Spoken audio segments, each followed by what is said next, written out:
رسول اللہ صلی اللہ علیہ وسلم نے اللہ رب العزت کی عطا کا ایک نقشہ کھینچا ہے، آپ نے وہ نقشہ یاد کر لینا ہے اور آپ کو اللہ رب العزت کی عطا کا تھوڑا حصہ کرے عطا کا خوب اندازہ ہو جائے گا۔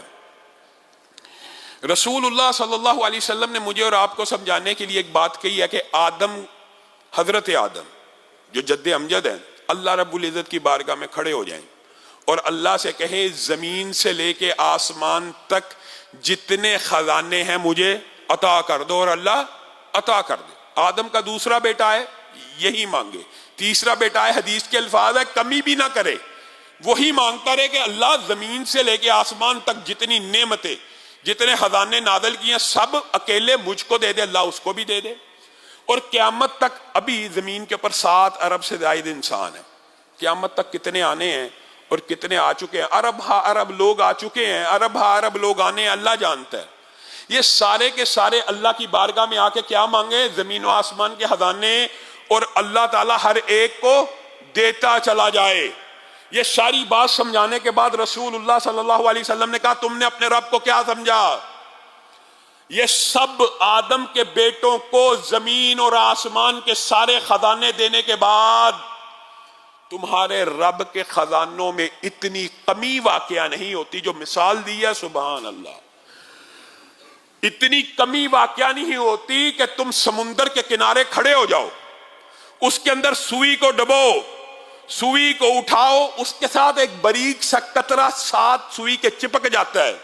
اس ایک قطرے نے اس عظیم الشان سمندر میں جتنی کمی کی ہے، کچھ کی ہے، تمہارے رب کے خزانوں میں اتنی بھی کمی واقعہ نہیں ہوتی۔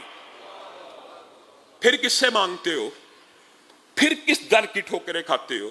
تمہارا رب تو پوری اولاد آدم کو دنیا جہان کے خزانے دے کر بھی خزانوں سے محروم نہیں ہے، تمہارے مانگنے میں کمی ہے۔ اللہ کی قسم میرے اور آپ کے مانگنے میں کمی ہے۔ ہم نے دعا کو عبادت سمجھا ہی نہیں، ہم نے دعا اپنے رب سے کی نہیں۔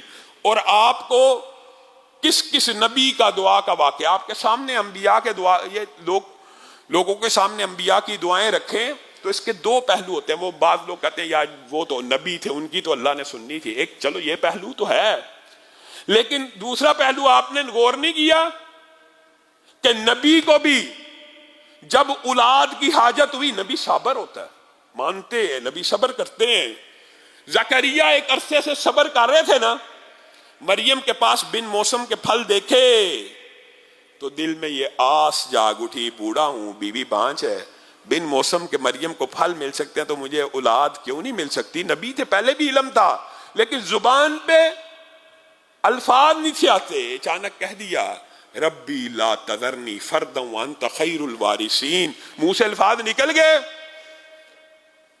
نبی ہے، پیغمبر ہے، رسول ہے، ایک اینگل تو یہ آپ کو یاد ہے کہ نبیوں کی تو اللہ سن لیتا ہے، یہ بھی ایک دوسرا اینگل بھول گئے کہ نبی بھی اگر اولاد مانگتا ہے تو کس سے مانگتا ہے؟ نبی کو بھی اولاد ملتی ہے تو کس سے ملتی ہے؟ یہاں پہ تو اولادیں دینے والے، بگڑی بنانے والے ہر گلی کی نکر کے اوپر بیٹھے ہیں، یہاں پہ انبیاء اولاد کے لیے کس سے فریاد کر رہے ہیں؟